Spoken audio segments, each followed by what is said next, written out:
नमस्कार बच्चों, मैं कविता पाठक आज 8वीं कक्षा के विद्यार्थियों की पाठ्य पुस्तक नवीन संकल्प हिंदी पाठमाला के साथ उपस्थित हूँ।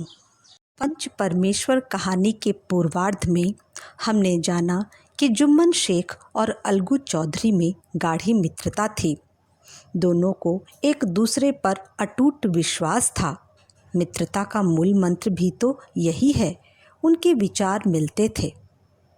जुम्मन शेख की एक बूढ़ी खाला थी जिसके पास थोड़ी सी मिल्कियत थी। जब तक खाला ने अपनी ज़मीन जुम्मन के नाम नहीं की तब तक जुम्मन और करीमन ने खाला की खूब खातिरदारी की। किंतु जैसे ही खाला ने अपनी ज़मीन जुम्मन के नाम कर दी, मानो रजिस्ट्री के बाद दोनों का ही स्वभाव ही बदल गया। करीमन खाला को रात दिन जली कटी सुनाने लगी। पहले तो खाला ने कुछ दिन सुना और सहा, परंतु जब न सहा गया तब जुम्मन से शिकायत भी की। किंतु जुम्मन की तरफ से भी कोई सही जवाब न पाकर खाला ने उसे पंचायत करने की धमकी दी। जुम्मन हंस पड़े। उन्होंने खाला को कहा कि जाकर जहाँ पंचायत करनी है कर लो। जुम्मन निसंदेह यह जानते थे कि पंचायत में उन्हीं की जीत होगी। किसमें इतना बल था जो उनका सामना कर सके? और पंचायत करने के लिए इसी गांव के लोगों को तो आना है। कोई आसमान के फरिश्ते तो पंचायत करने आएंगे नहीं। आइए इसके बाद की कहानी इस वीडियो में जानें।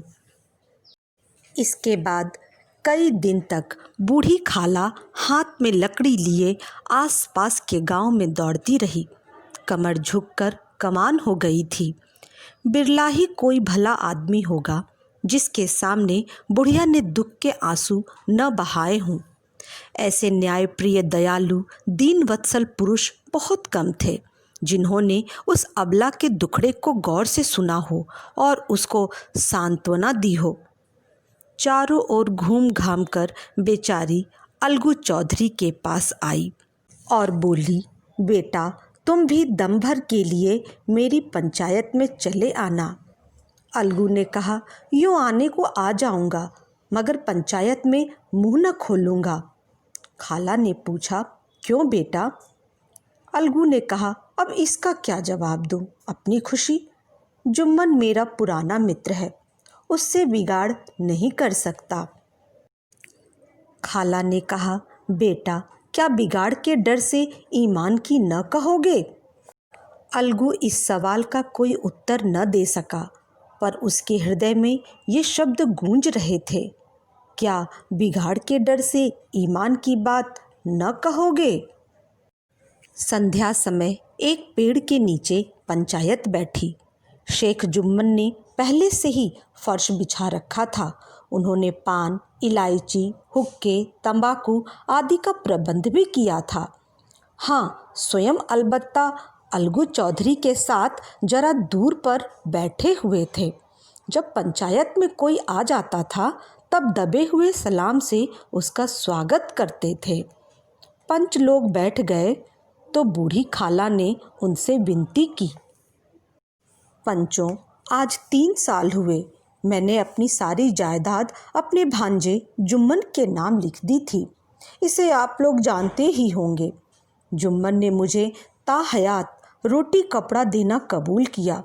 साल भर तो मैंने इसके साथ रो धोकर काटा, पर अब रात दिन का रोना नहीं सहा जाता। मुझे न पेट की रोटी मिलती है न तन का कपड़ा।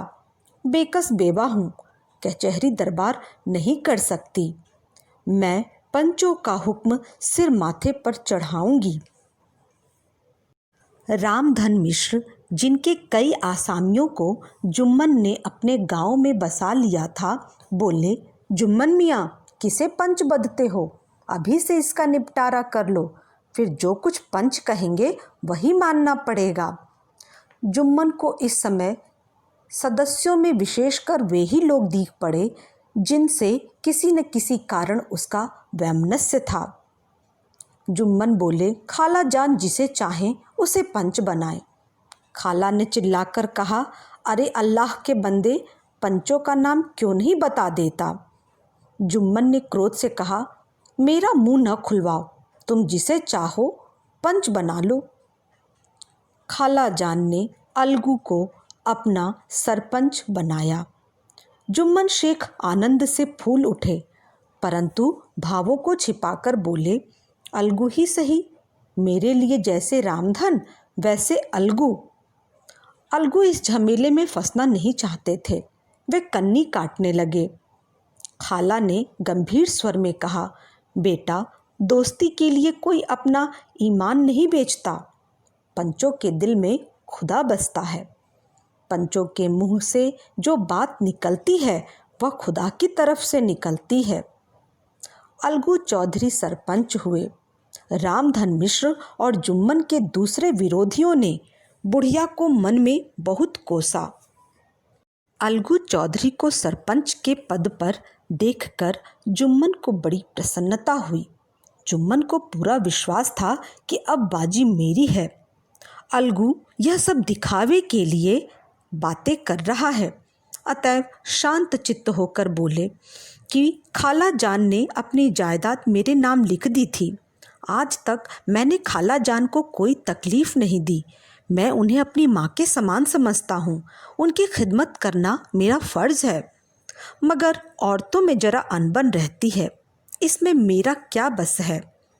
खाला जान मुझसे माहवार खर्च अलग मांगती हैं। जायदाद जितनी है वो पंचों से छिपी नहीं। उससे इतना मुनाफा नहीं होता कि माहवार खर्च दे सकूं।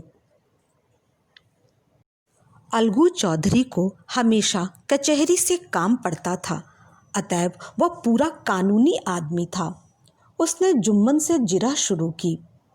जुम्मन चकित थे कि अलगू को हो क्या गया है। अभी यह अलगू मेरे साथ बैठा हुआ कैसी कैसी बातें कर रहा था। इतनी ही देर में ऐसा काया पलट हो गया कि मेरी जड़ खोदने पर तुला हुआ है। न मालूम कब की कसर यह निकाल रहा है। क्या इतने दिनों की दोस्ती कुछ भी काम न आवेगी? अलगू ने फैसला सुनाया। जुम्मन शेख पंचों ने इस मामले पर विचार किया। उन्हें नीति संगत मालूम होता है कि खाला जान को माहवार खर्च दिया जाए। हमारा विचार है कि खाला की जायदाद से इतना मुनाफा अवश्य होता है कि माहवार खर्च दिया जा सके। बस यही हमारा फैसला है। अगर जुम्मन को खर्च देना मंजूर न हो तो संपत्ति की वह रजिस्ट्री रद्द समझी जाए। यह फैसला सुनते ही जुम्मन सन्नाटे में आ गए। इस फैसले ने अलगू और जुम्मन की दोस्ती की जड़ हिला दी। अब वे साथ साथ बातें करते नहीं दिखाई देते। इतना पुराना मित्रता रूपी वृक्ष सत्य का एक झोंका भी न सह सका। सचमुच वह बालू की ही जमीन पर खड़ा था।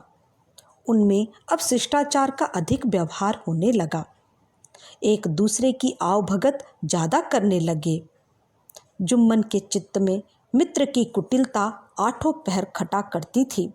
उसे हर घड़ी यही चिंता रहती थी कि किसी तरह बदला लेने का अवसर मिले। कहानी का शेष भाग अगले वीडियो में।